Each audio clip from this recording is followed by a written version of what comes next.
Hey guys, wanna know how to gift Royale Pass to your friend in PUBG Mobile? Well, no worries. In this video, I'm going to show you an easy step-by-step guide on how to do it.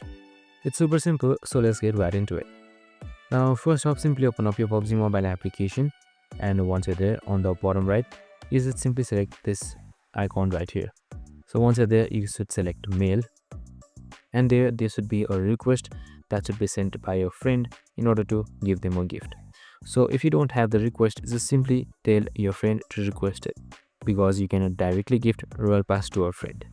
And after that is done, you can just simply view the Royal Pass request right here and then gift it to them, just as simple and easy as that. This will have a huge improvement in your friendship synergy and much more. And that's it. Super simple and easy. I hope this video helped. If it did, make sure to like, subscribe and tune in with us for more of these videos. See you in the next one.